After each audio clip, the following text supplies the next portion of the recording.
इसलिए आवश्यक है कि राम मंदिर बन के जानते क्या संदेश देगा।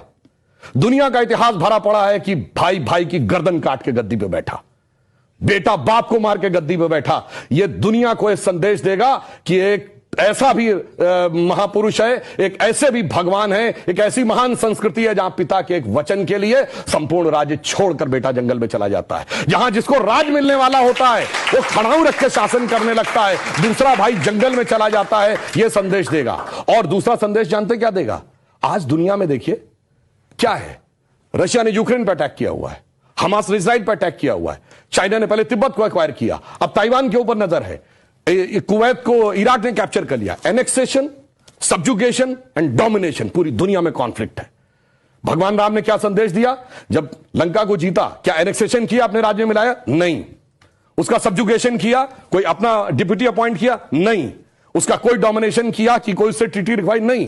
कहा भाई अपने अपने धर्म का पालन करो, बस हम इतने ही में करते हैं। तो पूरी दुनिया को जियो पॉलिटिकल संदेश अगर कोई देगा तो वो ये देंगे। और मैं एक बात और कहना चाहता हूं, जो आपने कहा राम शब्द का अर्थ जानते क्या है? रम धातु से बना है। जैसे आपने हिंदी में और संस्कृत में शब्द सुना होगा रमणीक स्थान, रमता जोगी, यानी जिसमें चीज सेटल हो। राम शब्द का संस्कृत में अर्थ है रमन्ते इति रामः, अर्थात वह एलिमेंट जिसमें संपूर्ण संसार सेटल्ड है। और वो एलिमेंट का संघर्ष किससे है? दशानन से, 10 मुख वाले रावण से, उसकी 10 इंद्रियों की बहिर्मुखी पिपासा से। और राम उत्पन्न कैसे होंगे? राम के पिता क्या नाम है? दशरथ।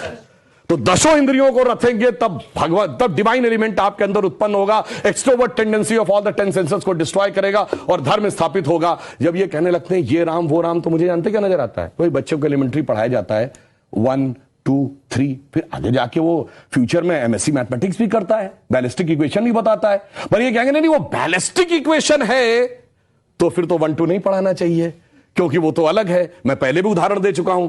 4 - 3 = 1 होता है। आप सब ने जब क्लास 2nd 3rd में एडिशन सब्ट्रैक्शन सीखा, अगर आप 3 - 4 करते टीचर डांट देती थी, बेवकूफ ये नहीं पता 3 - 4 नहीं हो सकता। पर 3 - 4 होता है -1। ये बताएंगे -1 का स्क्वायर रूट होता आई, जो सारी बैलिस्टिक इक्वेशंस का मेन अंग। तो उस लेवल पे पहुंचिए तो समझ में आएगा जिसको आप कह रहे हैं बचकाना है वो कितना आलीशान है, ये जाके समझ में आएगा। डॉक्टर कलाम से पूछिए तो -1 के स्क्वायर रूट का अंतर समझ में आएगा। तो राम की कथा बहुत गहरी है और इसीलिए रामचरितमानस क्यों लिखा है? राम के चरित्र को मन में धारण करिए।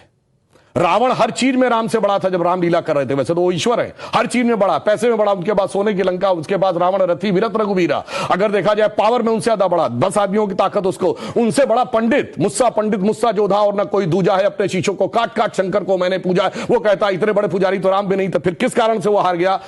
चरित्र में राम बड़े थे। इसीलिए तुलसी ने कहा रामचरितमानस। और चरित्र की याद दिलाएगा यह मंदिर, जो सिर्फ भारत के लिए नहीं पूरी मानवता के लिए श्रेष्ठतम मानवीय मूल्यों का प्रतीक होगा। इसलिए 21वीं सदी का महान भारत बगैर राम मंदिर के संभव नहीं था। इसीलिए अमृत काल के उषा काल में राम मंदिर उभर के सामने आ रहा है। बहुत